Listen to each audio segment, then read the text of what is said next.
नमस्कार, मैं निर्माता शिवम गौतम। और जिस तरीके से लड़ाई चल रही थी कंगना रनौत और महाराष्ट्र सरकार के बीच में, अब महाराष्ट्र सरकार जिस तरीके की घिनौनी हरकतें करने लगी है, आज उसका नमूना देखने को मिला। महाराष्ट्र सरकार की तरफ से, बीएमसी की तरफ से कंगना रनौत के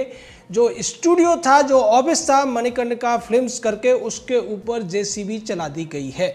हालांकि इसको लेकर कंगना रनौत के वकील ने एक सो कॉज और लीगल नोटिस भी जारी किया था, साथ ही साथ बॉम्बे हाई कोर्ट में याचिका भी लगाई थी। लेकिन महाराष्ट्र सरकार को इतनी ज़्यादा जल्दी थी, इस तरीके से चिड़ी हुई थी महाराष्ट्र सरकार और बीएमसी कि उसने हाई कोर्ट की सुनवाई का भी इंतजार नहीं किया। हाई कोर्ट ने सुनवाई के लिए 12:30 बजे का समय दिया था और उससे पहले ही बीएमसी यानी बृहन मुंबई नगर पालिका ने इस पूरे काम को अंजाम दिया। इसको आप अगर कुकर्म कहें तो कोई बड़ी बात नहीं होगी। एक महिला को निशाना बनाने के लिए जिस तरीके से तत्परता दिखाई है महाराष्ट्र की बृहन मुंबई महानगर पालिका ने, उस तरीके पर और उस पूरे के पूरे वाक़े पर आज पूरी दुनिया सवाल उठा रही है। इसको लेकर कंगना रनौत ने भी लगातार कई ट्वीट किए। पहला ट्वीट उन्होंने किया कि देख बाबर, तू राम मंदिर तोड़ने आया है, ये राम मंदिर फिर से बनेगा और बाबर तेरे अत्याचारों का नामो निशान नहीं रहेगा। उसके बाद उन्होंने बॉलीवुड के लोगों को भी निशाने पर लिया और ये कहा कि आप लोग जो फांसीवाद की बात करते थे, फांसीवाद इसको कहते हैं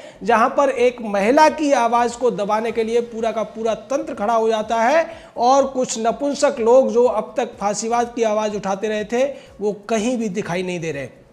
इससे पहले जिस तरीके से रिया के समर्थन में तमाम बॉलीवुड खड़ा होता हुआ दिख रहा था, उसमें से 2-4 ऐसे लोग भी नहीं दिखे जिनकी रीढ़ की हड्डी सीधी हो, जिन्होंने इस बात का विरोध किया हो, क्योंकि उन्हें पता है कि अगर मुंबई में रहना है, अगर महाराष्ट्र में रहना है तो शिवसेना के तलवे तो चाटने पड़ेंगे। लेकिन जिस तरीके से कंगना रनौत इस पूरे मामले में अकेली खड़ी होती हुई दिखाई दे रही है और उसने इसी बात को लेकर महारानी लक्ष्मीबाई का भी हवाला दिया और यह कहा कि मैं महारानी लक्ष्मीबाई के पद चिन्हों पर चलूंगी और महाराष्ट्र के लिए अपना खून भी दे दूंगी, मेरा सब कुछ ले लो लेकिन मेरी आत्मा को नहीं दबा पाओगे, मेरी आत्मा ऊपर उठती जाएगी और तुम्हारे अत्याचारों के आगे मैं नहीं झुकूंगी, तुम्हारे फांसीवाद के आगे मैं नहीं झुकूंगी, क्योंकि मैं महारानी लक्ष्मीबाई और शिवाजी महाराज को मानती हूं और उनके पद चिन्हों पर चलती हूं। दरअसल ये वही वाकया है जिस तरीके से शिवाजी महाराज ने लड़ाई लड़ी थी, तब भी वो लड़ाई जो थी वो म्लेच्छ शासक औरंगजेब के अत्याचारों के खिलाफ थी और वहां भी नारी सम्मान की बात थी। उसी तरीके से महारानी लक्ष्मीबाई ने भी अंग्रेजों के अत्याचार के खिलाफ लड़ाई लड़ी थी। आज ऐसा लगता है कि महाराष्ट्र की सरकार इतिहास को दोहराती हुई दिख रही है, लेकिन ये शिवाजी महाराज के नाम पर पार्टी बनाने वाले लोग आज महिलाओं के ऊपर किस तरीके से अत्याचार कर रहे हैं, किस तरीके से निशाना बना रहे हैं, इसको लेकर पूरे देश में उनकी थू-थू हो रही है। दूसरी तरफ इस पूरे मामले में जिस तरीके की जिद ठान रखी है उद्धव ठाकरे ने और उसके चमचे शकुनी संजय राउत ने, उससे तो ऐसा लगता है कि इन लोगों का अंत निकट आ गया है। क्योंकि इतिहास में बार बार देखा गया है कि जब भी किसी महिला के ऊपर बहुत ज़्यादा अत्याचार होता है या महिलाओं या बच्चों के ऊपर, निर्बलों के ऊपर बहुत ज़्यादा अत्याचार होता है, तो फिर जनता का आक्रोश बढ़ जाता है, जनता सड़कों पर आ जाती है और ऐसा लगता है कि अब निश्चित तौर पर ये जो कार्रवाई की है ये नीचता की हद है, कानून के दायरे से बाहर की चीज है। और चूंकि हाई कोर्ट में ये मामला इस समय चल रहा है, हाई कोर्ट में सुनवाई शुरू हो चुकी है, उसके बावजूद इस तरीके की हरकतें करना और मामूली बात को लेकर, जैसा हमने आपको पहले भी बताया था कि किस तरीके से जो बीएमसी ने सवाल उठाए थे कि आपने टॉयलेट बना दिया, आपने पार्टीशन कर दिया। कोई भी व्यक्ति अपने घर में रहता है, नक्शे के अनुसार मकान जरूर बनता है, लेकिन अगर अटैच टॉयलेट बनाना है तो इसको आप अवैध निर्माण नहीं कह सकते और उसकी बिना पर पूरे के पूरे घर को आप तोड़फोड़ नहीं कर सकते हैं।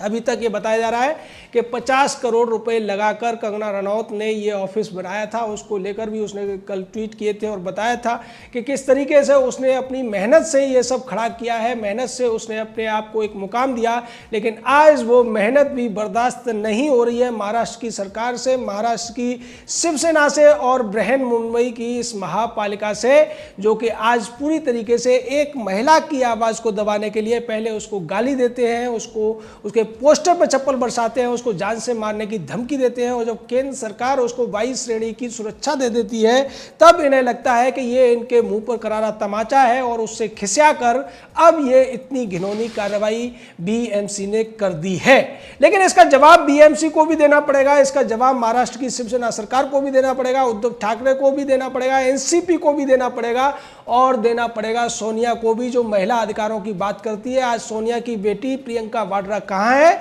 जो महिलाओं और बच्चों के नाम पर उत्तर प्रदेश सरकार पर निशाना साधती हुई दिखती थी, आज कहां है शरद पवार की वो बेटी सुप्रिया सुले, जो महिलाओं के नाम पर संसद में काफी हो हल्ला किया करती थी और ये कहती थी कि मैं महिलाओं के अधिकारों के लिए पार्टी लाइन से ऊपर उठकर भी बात कर सकती हूं। लेकिन आज न सुप्रिया सुले दिखाई दे रही है, न प्रियंका वाड्रा दिखाई दे रही है और न महाराष्ट्र की वो महिला ब्रिगेड जो शिवसेना के नाम पर महिलाओं के प्रति होने वाले अत्याचार के नाम पर तमाम हंगामा करती हुई कभी कभी दिख जाती थी। लेकिन आज जिस तरीके से संजय राउत की नाक के सवाल को लेकर संजय राउत और उद्धव ठाकरे अपने बेटे बेबी पेंगुइन को बचाने के लिए जिस तरीके से इस महिला को निशाना बना रहे हैं, उससे पहले विधान परिषद के अंदर एक विशेषाधिकार का नोटिस भी इसको लेकर दिया गया, उस पर भी कार्रवाई चल रही है। यानी ऐसा लगता है कि बीएमसी और शिवसेना की पूरी सरकार को अब सबसे ज्यादा डर कंगना रनौत से लग रहा है, या फिर थोड़ा बहुत डर और लग रहा है तो वो अर्नब गोस्वामी से, क्योंकि ये दोनों ही लोग मुंबई में आकर काम करते हैं और उन्हें ऐसा लग रहा है कि मुंबई में काम करने वाले लोग शिवसेना के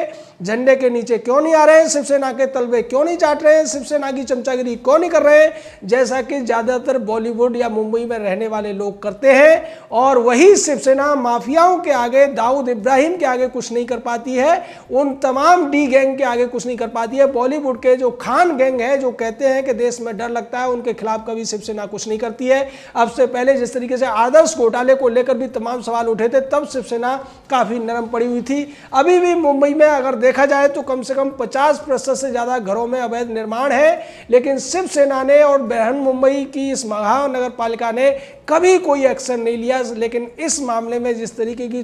तत्परता दिखाई गई है वो सवालों के घेरे में है और इसको लेकर महिला आयोग भी पहले नोटिस कर चुका है। अब महिला आयोग के साथ साथ इस पूरे मामले में मानवाधिकार आयोग को भी आगे आना चाहिए, क्योंकि ये सीधे तौर पर एक नागरिक के मौलिक अधिकारों का हनन है, उसके जीवन के अधिकार का हनन है, उसके मानवाधिकारों का हनन है। और वो तमाम बड़ी बिंदी गैंग अब जाने कहाँ छुप कर बैठ गया है। वो तमाम सेकुलरवादी जो वकील हुआ करते थे, जो रात के 2-2 बजे सुप्रीम कोर्ट को खुलवाते थे, उनमें से किसी के भी कान पर जूं रेंगती हुई दिखाई नहीं दे रही है। आज कंगना रनौत अकेली खड़ी है, उसके साथ देश के तमाम करोड़ों लोगों का नैतिक समर्थन है और उसी की वजह से आज वो सीधी अकेली लड़ती हुई नजर आ रही है, जिसकी वजह से उसने स्पष्ट तौर से कह दिया है कि बाबर तू मेरा मंदिर तोड़ ले, लेकिन राम मंदिर दोबारा बनेगा और राम मंदिर बनने से कोई रोक नहीं सकेगा। सीधे तौर पर अब ये जो खुली चुनौती दी गई थी कंगना रनौत को, उसने कहा कि मैं आऊंगी, मुंबई किसी के बाप की नहीं है। एक बार फिर कंगना रनौत ने कह दिया है कि आज की कार्रवाई को देखकर तो पक्का हो गया है कि मुंबई अब पीओके हो गई है। यानी जिस बात से शिवसेना को चिढ़ लगी थी, जिस बात की वजह से संजय राउत ने कंगना रनौत को हरामखोर तक कह दिया था, गालियां देने लगा था, वो अपना आपा खो चुका था,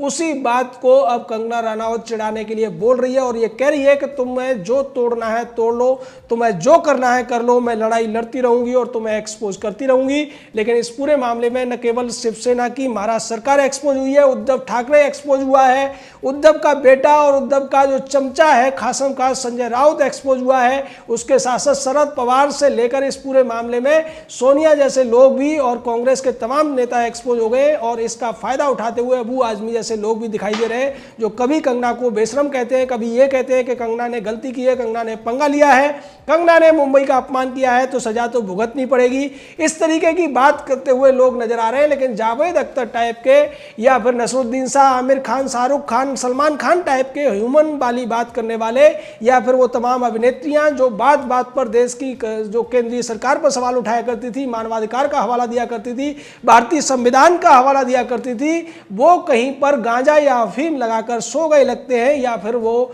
शिवसेना के गुंडों के डर से छुप गए लगते हैं।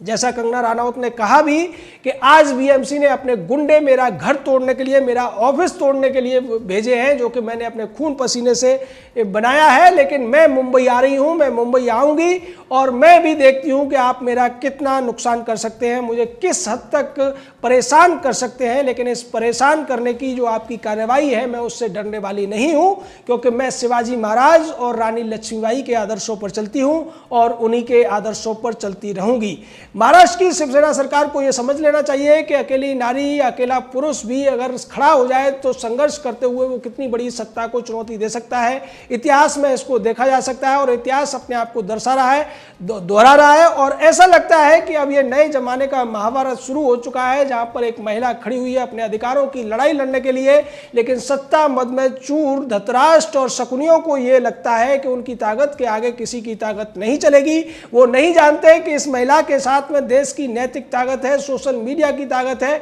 इस पूरे मामले में जिस तरीके से तमाम बड़े चैनल भी एक्सपोज हुए हैं जिन्होंने कंगना के खिलाफ या इस पूरे मामले में एक सोची समझी रणनीति के तहत सुपारी पत्रकारिता की थी, लेकिन अब वो सब के सब उनके काले चेहरे जनता के सामने आ चुके हैं और निश्चित ही न्याय और नैतिकता की जीत होगी। जय हिंद, जय भारत।